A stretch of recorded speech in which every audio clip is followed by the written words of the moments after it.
नमस्कार दोस्तों। आज जिस कंपनी की मैं बात करने वाला हूं दोस्तों, सुमितोमो केमिकल्स। आप देखेंगे तो थंबनेल में लिखा है मैंने, अभी नहीं तो कभी नहीं। दोस्तों, ये उन स्टॉक्स के ऊपर मैं लिखता हूं जहां पे मुझे ये लगता है कि जिसका विजन आने वाले 2 से 3 सालों के लिए है, उनके लिए ये स्टॉक्स एक काफ़ी अच्छी अपॉर्चुनिटी हो सकती हैं। देखिए, पिछला जो क्वार्टर गया वो एग्रो केमिकल कंपनीज़ के लिए उतना अच्छा नहीं था। यानी कि जो ये सुमितोमो है दोस्तों, उनके लिए भी ये कम जो आप कह सकते हैं ये जो पिछला जो क्वार्टर गया वो अच्छा नहीं गया। रीजंस बहुत सारे थे भाई। कुछ रीज़न थे, जो मौसम था वो फेवरेबल नहीं रहा, डिमांड में कमी थी, हाई इन्वेंट्रीज थी, और भी बहुत सारे इश्यूज थे। उसमें हम अलग से चर्चा करेंगे, ठीक है। लेकिन जिस तरह की एक कंपनी है दोस्तों, वो अपने आप में बहुत बहुत शानदार है। बहुत स्ट्रॉन्ग ब्रांड प्रेजेंस है, और भी बहुत ज़्यादा आप कह सकते हैं पॉजिटिव ट्रिगर्स आने वाले समय के लिए। लेकिन एक रिपोर्ट में पढ़ा था, उसमें बहुत अच्छी बात कही थी कि भाई, short term challenges but long term story intact. यानी शॉर्ट टर्म में कुछ आपको अभी और इश्यूज देखने को मिलेंगे, लेकिन लॉन्ग टर्म में एक काफ़ी शानदार स्टोरी पनप रही है इस स्टॉक के दोस्तों, ठीक है। तो क्या है पूरा मामला, क्या हिट है, क्या मिस है, सबसे पहले दोस्तों चर्चा करेंगे इंट्रोडक्शन। जिन्हें नहीं पता सुमितोमो केमिकल्स जो है उसके बारे में, तो एक शॉर्ट इंट्रोडक्शन करेंगे। फिर जो रिजल्ट्स किस प्रकार के आए हैं, और देखिए इस वीडियो का सबसे इंपॉर्टेंट पार्ट होगा कॉन कॉल। जी हाँ, कॉन्फ्रेंस कॉल में ना कुछ बहुत इंपॉर्टेंट चीज़ रखी गई हैं जो एज अ इन्वेस्टर आपको ज़रूर से ज़रूर पता होना चाहिए। मैं फिर कहूँगा दोस्तों, वीडियो को अंत तक देखिएगा बिना स्किप किए, क्योंकि क्या होता है, आप कुछ पार्ट स्किप कर जाते हैं, कुछ सुनते नहीं हैं, फिर कमेंट सेक्शन में आप बहुत ज़्यादा आप कह सकते हैं क्रिटिकल तो नहीं कहना चाहिए, कुछ भी बकवास कमेंट्स आने लग जाते हैं। बट हाँ, कोई भी क्वेरी अगर आपकी होगी प्लीज़ कमेंट बॉक्स में बताइएगा, उसको रिजॉल्व करने की कोशिश करूँगा। और मैं ऐसे ही एक वीडियोस बनाता रहता हूँ दोस्तों। आप एक बार फंडामेंटल एनालिसिस की जो मेरी प्लेलिस्ट है उसमें जाके देखिएगा, बहुत सारे वीडियोस वहाँ पे हैं। अगर आपको उन किसी भी स्टॉक में आपको लॉन्ग टर्म निवेश करना है तो वो वीडियो आपके बहुत काम आएगी। डिस्क्लोजर के रूप में, करेंटली मैं इस स्टॉक में निवेशित नहीं हूँ, ना मैं या मेरी फैमिली मेम्बर, जिनके साथ मैं निवेश की चर्चा करता हूँ दोस्तों, ठीक है। तो वीडियो के सेकंड पार्ट में कंप्लीट एनालिसिस करेंगे।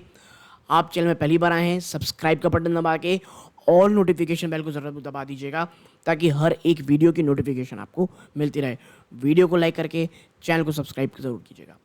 तो अब दोस्तों वीडियो के ना सेकंड पार्ट की तरफ चलते हैं, जहां पर हर एक चीज़ के ऊपर कंप्लीट एनालिसिस हम करेंगे दोस्तों। तो अब चलते हैं वीडियो के सेकंड पार्ट की तरफ। तो दोस्तों, ये है इस वीडियो का सेकंड पार्ट। और देखिए, मैं जब ये वीडियो बना रहा हूँ दोस्तों, ये 14 जून का है, ठीक है, और वीडियो आपको 15 जून को मिलेगी। तो जो 15 जून की जो भी एक्टिविटी रहेगी वो इसमें आप कह सकते हैं प्राइस दिन अभी नहीं हुई है, ठीक है। आप देखिए, जो सुमितोमो केमिकल है दोस्तों, पिछले 1 सालों में स्टॉक ऊपरी स्तरों से आप कह सकते हैं कि करेंटली 24.5% गिरावट दिखा रहा है। ये गिरावट एक बार बढ़ के दोस्तों आप कह सकते हैं 26.5% हो गई थी, ठीक है। तो अब देखते हैं भाई एक एक करके कि ऐसा क्या हो गया है कि ये इतनी शानदार एग्रो केमिकल कंपनी में आपको गिरावट देखने को मिल रही है। देखिए, सबसे पहले एक छोटा सा एक कंपनी बैकग्राउंड चेक करते हैं। देखिए, सुमितोमो केमिकल इंडिया लिमिटेड दोस्तों, ये पार्ट है Japan based Sumitomo chemical company की, ठीक है।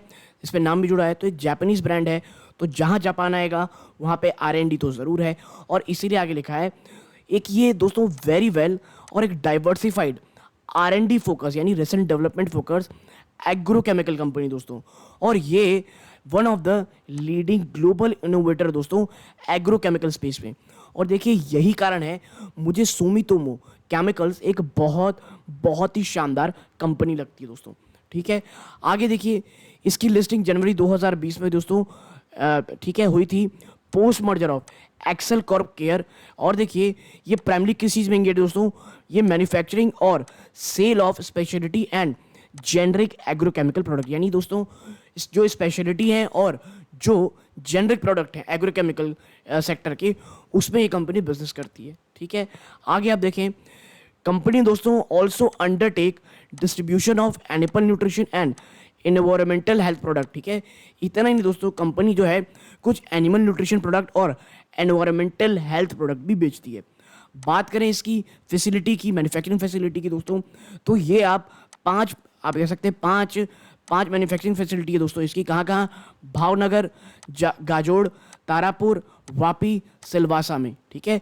जिसमें से जो 3 है दोस्तों वो फुल्ली इक्विप्ड हैं DSIR अप्रूव्ड R&D फैसिलिटी के साथ। यानी 5 में से 3 ऐसी जगह है जहां पर बहुत ही शानदार R&D यानी रिसर्च एंड डेवलपमेंट फैसिलिटी है। और देखिए ये जो कंपनी है ना, इसका जो सबसे बड़ा बैकबोन है वही इसकी R&D है दोस्तों, और इसीलिए मुझे ये स्टॉक बहुत बहुत पसंद है। और देखिए अगर मैं कहता हूँ मुझे बहुत पसंद है तो खरीदने की बजाय दोस्तों सबसे पहली चीज़ और भी कुछ पढ़ाई करें स्टॉक में। उसके बाद क्या ये आपके रिस्क एपेटाइट में है या नहीं, अगर आप पास ऑलरेडी कोई एग्रोकेमिकल कंपनीज हैं तो क्या इसे ऐड करना चाहिए कि नहीं, ये बात आप अपने वित्तीय सलाहकार से सलाह लें, उसके बाद ही कोई निवेश करें। आगे देखिए जो सुमितोमो है दोस्तों, इसकी एक वाइड रेंज ऑफ जेनेरिक और स्पेशलिटी प्रोडक्ट है दोस्तों जो क्रॉप प्रोटेक्शन सॉल्यूशन देती है। और देखिए क्रॉप प्रोटेक्शन सॉल्यूशन में कमी आने के कारण ही जो पिछला क्वार्टर का गया ना, ये बहुत ज़्यादा सबड्यूड गया दोस्तों। कैसे? आप देखिए इसके पास 100 से भी ज़्यादा ब्रांड है दोस्तों जो एक बहुत बड़ी वैरायटी ऑफ क्रॉप और पेस्ट सेगमेंट को अपने साथ रखते हैं, यानी 100 ब्रांड्स है दोस्तों इसके पास। तो आप समझ सकते होंगे कितना बड़ा सेगमेंट ऑफ पेस्ट और क्रॉप को ये आप कह सकते कवर करता होगा, जिसमें से दोस्तों 100 ब्रांड में इनके पास 20+ मेगा ब्रांड्स हैं। यानी 20% ऐसे ब्रांड हैं, 20% से भी ज़्यादा ऐसे ब्रांड हैं जो बहुत ही ज़्यादा शानदार हैं और एक हाई ब्रांड रिकॉर्ड रखते हैं, ठीक है। आप देखिए बात करें डिस्ट्रीब्यूशन नेटवर्क की, तो देखिए जो कंपनी इसके पास वास्ट नेटवर्क है, यानी बहुत बड़ा नेटवर्क है। 16,000 डिस्ट्रीब्यूटर का, 40,000 डीलर्स का और 68 डिपोट का, जो कंपनी को दोस्तों आप सकते हैं in expanding brand visibility and connect, जो इस बात को लेकर के बहुत बड़ा हेल्प करती है कि अपने ब्रांड को वो लगातार एक्सपैंड कर सकें और अपनी विजिबिलिटी और कनेक्ट अपने ग्राहक के साथ रख सकें। तो देखिए दोस्तों एक चीज़ तो आपको एक छोटे से इस डिस्क्रिप्शन में समझ में आ गई होगी, कंपनी बहुत बहुत बड़ी R&D फोकस कंपनी है, बहुत वेल डाइवर्सिफाइड इनके प्रोडक्ट्स हैं, एक बहुत ही शानदार वेल ब्रांड प्रोडक्ट है इनके पास, बहुत अच्छी आप कह सकते हैं पहुंच है, शानदार कह सकते हैं आप इनके पास फैसिलिटीज़ हैं। तो तमाम चीज़ें दोस्तों कंपनी वाइज फंडामेंटल वाइज बहुत अच्छा है। प्रॉब्लम बस ये है कि कुछ समय से ना पूरा सेक्टर ही दबाव में है, और यही कारण है मैं कहता हूँ कि अगर आपको कोई अच्छी कंपनी चाहिए तो ख़राब समय में उसमें खरीदना शुरू कीजिए, तो आपको आने वाले समय एक बहुत शानदार ये रिटर्न देगा। अब चर्चा करते हैं कि भाई ऐसी क्या चीज़ें खराब हो गई इसमें। तो देखिए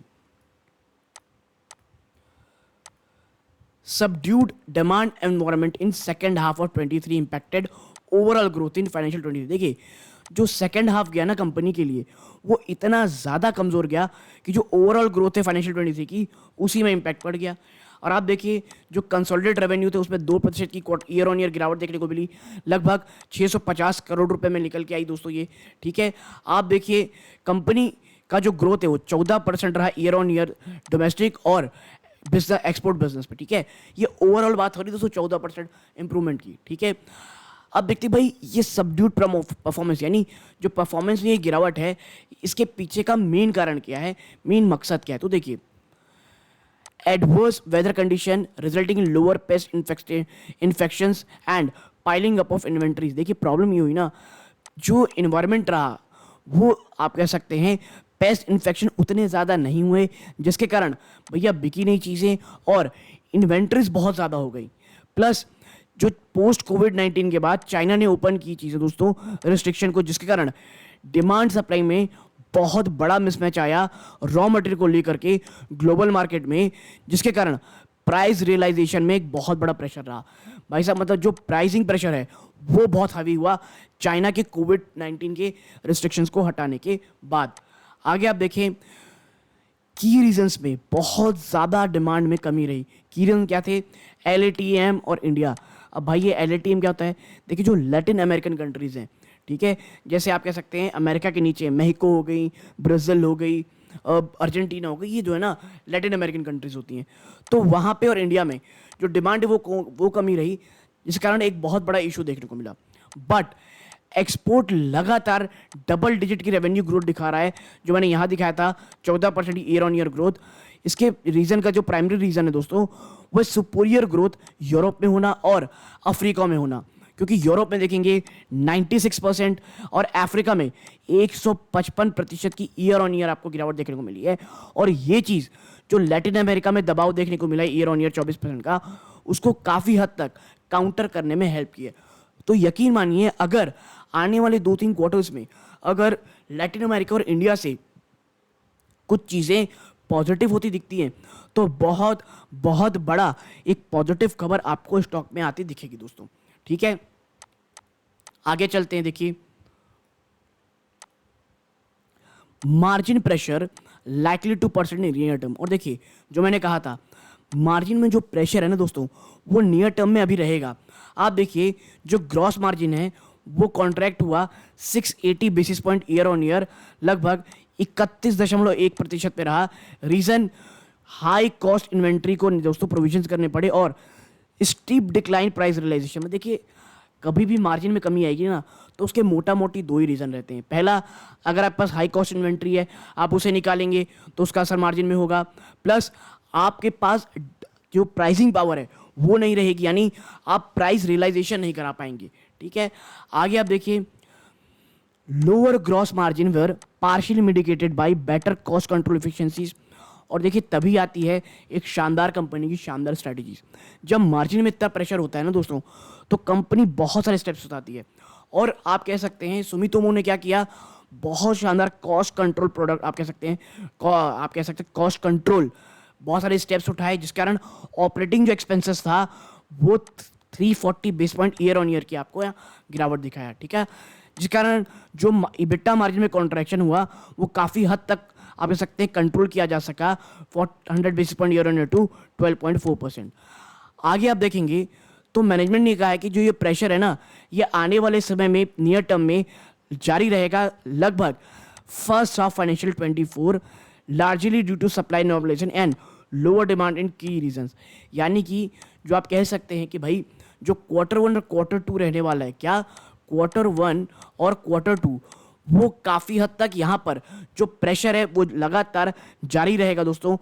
लेकिन उसके बाद कुछ आपको पॉजिटिव चीज़ होती दिखाई देगी। ठीक, और देखिए, मैं हमेशा कहता हूँ, जो खबर का असर है, प्राइस पहले ही आप कह सकते हैं उसकी नेगेटिव है पॉजिटिव हो, उसका रियलाइज कर चुका रहता है, ऑलरेडी प्राइस इन हो जाती है चीज़ें। तो जब चीज़ें ठीक होगी तब जाने के बजाय, अगर आप 2 to 3 ईयर्स के इन्वेस्टर है दोस्तों, तो इन स्तरों से या यहाँ से 5 to 10% की अगर आप थोड़ी सी और गिरावट का इंतजार करते हैं, तो वहाँ से एक बहुत अच्छा कंडीशन बन सकता है for a long term investment. आगे देखिए, बात करें कुछ अदर हाईलाइट की। देखिए, बहुत सारे नए प्रोडक्ट दोस्तों लॉन्च होने वाले हैं, जो बहुत शानदार तरीके से आप कह सकते हैं ऑन ट्रैक हैं, जो कि जिसमें से 10 नए प्रोडक्ट हैं जो डोमेस्टिक मार्केट में कंपनी लाने वाली है। ठीक है, 10 नए प्रोडक्ट लॉन्च की थी। अब ये भाई वो सब चीज़ें हैं, अब क्या है इसके बारे में बोलने की बजाय आप इसे पढ़ सकते हैं, यहाँ पे टाइम वेस्ट क्यों करें हम। बस ये है कि 10 नए प्रोडक्ट लॉन्च हुए थे। ठीक है, आगे देखिए, जो फाइनेंशियल 23 का मार्केट कलेक्शन दोस्तों, ये लगभग 368 करोड़ रुपीज़ में रहा, led to working capital improvement, जिसका नाम वर्किंग कैपिटल बहुत इंप्रूवमेंट हो। और देखिए, जो नेट वर्किंग कैपिटल रहा दोस्तों, वो 124 दिन में रहा financial 23 as against 133 days in the same period last year.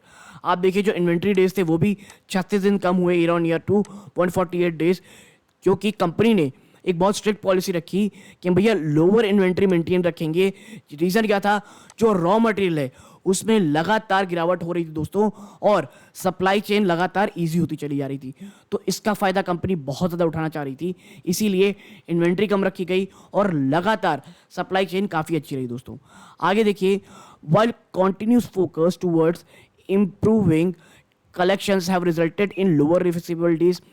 और देखिए, इसका पॉजिटिव असर हुआ कि जो रिसीवेबल डेज थे, जो पेमेंट आनी थी, वो थोड़े अच्छे समय में आ गई, यानी उसका जो साइकिल था वो कम रहा। जो पेबल डेज रहे वो भी 20 दिन कम आए, 279 years, largely on account of hire purchase on immediate payment basis, क्योंकि बड़े खर्चे की बड़ी खरीदारी की गई दोस्तों इमीडिएट पेमेंट बेसिस के कारण। यानी मोरलेस कह सकते हैं, जो रॉ मटेरियल में कमी आई ना प्राइसेस में, उसका कंपनी पूर्णतः फायदा उठाना चाहती थी। अब बात करते हैं भैया कैपेक्स की, तो कैपेक्स भी बहुत शानदार तरीके से ऑन ट्रैक है और ये आने वाले समय में ग्रोथ को बहुत मदद करने वाला है। कैसे, आप देखिए, तो ये जो केमिकल कंपनी भाई, इन्होंने ये कहा है कि आने वाले समय में 120 करोड़ के आसपास हम कैपेक्स अनाउंस किए थे कुछ समय पहले to manufacture proprietary products for the parent over and above its annual maintain capex of 70 crore rupees दोस्तों, ठीक है। यानी कि आने वाले समय में 120 करोड़ रुपए आप कह सकते कैपेक्स लाने वाले थे, इन्वेस्ट करने वाले थे फॉर मैन्युफैक्चरिंग प्रोप्राइटरी प्रोडक्ट दोस्तों। Of this one project is for an important global property product, ठीक है। कमर्शियल प्रोडक्शन जिसका ऑलरेडी स्टार्ट हो चुका है second quarter financial 23 and second involving multiple product is expected to begin commercial product in first of financial 24, जिसका पहला part already आप कह सकते हैं शुरू हो चुका है, second part first quarter financial 23 यानी जो मार्च क्वार्टर के बाद का क्वार्टर आएगा वहां से चीज़ें शुरू हो जाएंगी। यानी कि इसीलिए कहा जा रहा है कि भाई अब यहाँ से ना काफ़ी पॉजिटिव ट्रिगर, काफ़ी पॉजिटिव सिनेरियो हमको देखने को मिल सकते हैं, ठीक है। आगे देखिए, अब है दोस्तों इस पूरे के पूरे वीडियो का सबसे ज़्यादा इम्पोर्टेंट, सबसे ज़्यादा वो निवेशक जिन्हें बहुत अच्छी जानकारी चाहिए वो पार्ट, उसमें क्या देखिए, अर्निंग कॉल हाईलाइट्स है। क्या है भाई, देखिए नियर टर्म आउटलुक की बात करें तो मैनेजमेंट ने ये इंडिकेट किया है जो प्राइसेस स्टेबलाइज इन मई महीना जो रहा वहाँ पर जो प्राइस है वो काफ़ी हद तक स्टेबलाइज हो चुके हैं और expect inventory liquidated by June, inventory June तक खत्म हो जाएगी और बिजनेस जो है नॉर्मल होने लगेगा second half of financial 23 would be driven by volume growth and management expects margin to sustain. यानी देखिए जो सेकेंड क्वार्टर है उससे मैनेजमेंट अभी बहुत ज़्यादा आप कह सकते हैं पॉजिटिव है इस पूरी सिनेरियो को लेकर के।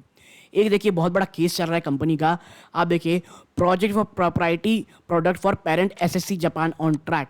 एक प्रोजेक्ट है दोस्तों इनका कि भैया जो इनका एसएससी जापान, इनकी एक कह सकते हैं पेरेंट कंपनी है, उनका एक पेरेंट प्रोडक्ट है, उसको यहाँ स्टार्ट करेंगे। तो देखिए the company started commercial product of one global priority product in Bhavnagar plant जिसमें 40 करोड़ रुपए निवेश किया गया and the second product at Tarapur जिसमें 80 करोड़ रुपए कैपिटलाइज किया गया है फाइनेंशियल 24 में, जिसमें multiple product on track expected commission. जो इससे पहले मैंने पहले बात की थी कि जो कैपेक्स की यहाँ बात हुई थी, यहाँ वही बातें चल रही है। और देखिए अभी सुप्रीम कोर्ट में भी एक केस चल रहा है दोस्तों इसी एसएससी का, ठीक है। उसकी जब पूरी चीज़ें हो जाएंगी तब से चर्चा करेंगे। आप देखिए इनके जो दाहेज साइट है उसमें डेवलपमेंट देखिए, तो मैनेजमेंट का ये मानना है कि भैया दाहेज साइट है ना, expect to start development of it Dahej site by the end of financial 24 and it would take 3 to 4 year time for registration of plant and machinery and product. Overall capex और Dahej estimated 300 to 350 crore.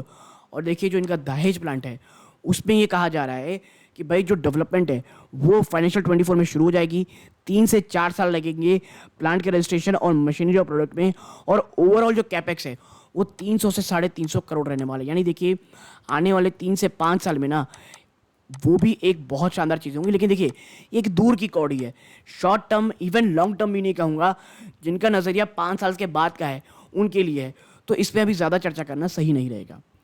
आप आगे देखिए, expects to add 4 to 5 molecule from the parent for manufacturing in India। 4 से 5 molecule add करेंगे from the parent from manufacturing in India, ठीक है, India में manufacture करने के लिए। तो देखिए जो इनकी एसएससी है, पेरेंट कंपनी एसएससी जापान है, फॉर द मैन्युफैक्चरिंग और 5 to 6 additional molecule in India and expects to take 2 to 3 molecule annually. देखिए 5 से 6 ऐड किया जाएगा और 2 से 3 हर साल इसे आप कह सकते बढ़ाया जाएगा इंडिया में मैन्युफैक्चरिंग करने के लिए कुछ मॉलिक्यूल को। Given long drawn process of approval the parent is looking in India as a manufacturing hub for a property product. देखिए क्या है ना, वहाँ पे बहुत सारा डिले होता है, तो इनका ये मानना है कि भाई हम एज अ प्रॉपर्टी प्रोडक्ट हम इंडिया में ही मैन्युफैक्चरिंग हब बनाएंगे। और यही कारण है कि भाई 5 से 6 एडिशनल मॉलिक्यूल और आने वाले समय में हर साल 2 से 3 मॉलिक्यूल हम ऐड करेंगे। भाई कैपेक्स गाइडिंग तो हम पहली बात कर चुके हैं, ठीक है। और दोस्तों एक बात ये ग्लाइकोफॉस्फेट मीटर की, जिसकी मैं सुप्रीम कोर्ट की बात कर रहा, माफ़ कीजिएगा वो ऊपर वाला नहीं था, वो ये है। वो क्या है देखिए, supreme court has given July 1923 date for same solution with respect to government notification to use glyphosate only through PCOs, ठीक है। देखिए रजिस्ट्रेशन है उसके थ्रू आने की बात कही जा रही है नोटिफिकेशन को, लेकिन मैनेजमेंट का ये कहना है do not see any solution and supreme court stay would be extended और सम रिलैक्सेशन में भी प्रोवाइडेड। ठीक है, तो देखिए मैं इसी को कह रहा था कि अभी ये जो मैटर है ना ये सुप्रीम कोर्ट में है, जब ये तमाम चीज़ें हो जाएंगी उसके बाद हम इस पर चर्चा करेंगे तो ज़्यादा सही रहेगा। ठीक है, लेकिन हाँ एक अच्छी चीज़ है जो कंपनी दोस्तों उसे कुछ नए रजिस्ट्रेशन अफ्रीकन कंट्रीज में फॉर इट्स ग्लाइफोसेट फॉर्मुलेशन के लिए पा चुके हैं, यानी यहाँ की जो प्रॉब्लम थी वो अफ्रीका में लगभग सॉल्व होती दिखाई दे रही है। आगे चलेंगे देखेंगे तो भाई जो इसकी parent acquired bio student billions in US में एक बड़ा एक्विजिशन हुआ है दोस्तों। तो इनकी जो पेरेंट है दोस्तों एससीसी, उसे रिसेंटली एक कंपनी एक्वायर की है यूएस में, जो किस चीज़ में इंगेज है दोस्तों, वो बायो स्टूडेंट बिजनेस में इंगेज है और करंटली उसकी जो सेल है दोस्तों वो यूएस में ही लिमिटेड है। But companies evaluating new regions include Latin America, Europe and India. लेकिन जो इन्होंने एक्विजिशन की है यूएसए में, आने वाले समय में दोस्तों अभी ये कह लीजिए इवेल्युएट या स्टडी कर रही है कि क्या इस प्रोडक्ट की मांग लैटिन अमेरिका, यूरोप और इंडिया में होगी। और आप देखिए SCIL expected discussion in second quarter 2020 related to which product can be bought to India, कि सेकंड क्वार्टर के बाद कौन से ऐसे प्रोडक्ट हैं जिसे इंडिया लाया जा सकता है। देखिए प्रोडक्ट लॉन्चेस देखेंगे तो देखिए इसने सुमोटो ने ऑलरेडी 4 इंसेक्टिसाइड, 4 PGR और 1 फंगीसाइड और एंड 1 मेटल फॉस्फेट प्रोडक्ट 2023 में लॉन्च कर दिया है दोस्तों, और ऑलमोस्ट 6 प्रोडक्ट क्यू में है दोस्तों यहाँ पे। ठीक है, आप देखिए कुछ एक आग भी लगी थी भावनगर साइट में दोस्तों, तो देखिए there was no impact because of the fire Bhavnagar site as had enough raw material for the product which are manufactured in the site. ठीक है, तो यहाँ जो एक भावनगर में आग लगी थी उसका भी कोई खास असर नहीं हुआ, तो ये काफ़ी अच्छी चीज़ है और इसका कोई भी इम्पैक्ट आपको रेवेन्यू में देखने को नहीं मिलेगा। ठीक है, अब बात करते हैं कुछ अदर अपडेट्स की दोस्तों जो बहुत इंपॉर्टेंट। देखिए एक डर सता रहा है इनके रॉयल्टी पेमेंट का, तो देखिए royalty payment to parent even for technology transfer. देखिए माजरा ये है कि टेक्नोलॉजी ट्रांसफर को लेकर की भी रॉयल्टी पेमेंट की जाएगी, ये और ये चीज़ कई निवेशक के डर रहे हैं कि भाई अगर इसकी भी पेमेंट की जाएगी तो मार्जिन में क्या असर पड़ेगा। लेकिन यहाँ लिखा है but even if there is royalty, अगर रॉयल्टी पे किया जाएगा it is expected to be nominal, यह बहुत ज़्यादा नॉमिनल होगा given parents focus on India से मैन्युफैक्चरिंग। क्योंकि पॉजिटिव चीज़ है जो मैंने आपसे कहा था, SSC जो इसकी पेरेंट है वो आप कह सकते हैं बहुत ज़्यादा फोकस कर रही है इंडिया को एज अ मैन्युफैक्चरिंग हब देखने को। दोस्तों आप देखिए net working capital cycle student 124 days, जो मैंने पहले बताया कि जो नेट वर्किंग कैपिटल साइकिल है वो 128 दिन में आया है, जो पिछले साल 133 दिन था। और last but not the least cash equivalent और लिक्विड इन्वेस्टमेंट है दोस्तों of ₹827 crore as March of 2023। तो देखिए तमाम जो भी चीज़ें हो सकती जो भी अलग अलग रिपोर्ट में था मैंने कंपाइल करके आपके सामने रख दी है। अब आपको ये देखना है भाई आपको लगता है कि ये अच्छा है प्रोडक्ट, आपके अच्छा स्टॉक है कि निवेश का, ये आप समझे। लेकिन मुझे ये लगता है कि ये जो एक बादल, खतरे के बादल आप कह सकते हैं या चिंता के बादल एग्रोकेमिकल सेक्टर के ऊपर हैं, ये कब जाएंगे ये तो मैं नहीं कह सकता। लेकिन हाँ कंपनी बहुत अच्छी है, अगर सेक्टर में कोई भी रिवाइवल आता है तो इस पर्टिकुलर कंपनी के लिए एक रिवाइवल के चांसेस सबसे ज़्यादा होंगे दोस्तों। ठीक है, तो एक ये छोटी सी वीडियो आपके साथ शेयर करनी थी। वीडियो अच्छी लगी हो वीडियो को लाइक करके चैनल सब्सक्राइब कीजिएगा। ये इस वीडियो का अंत है। जय हिंद।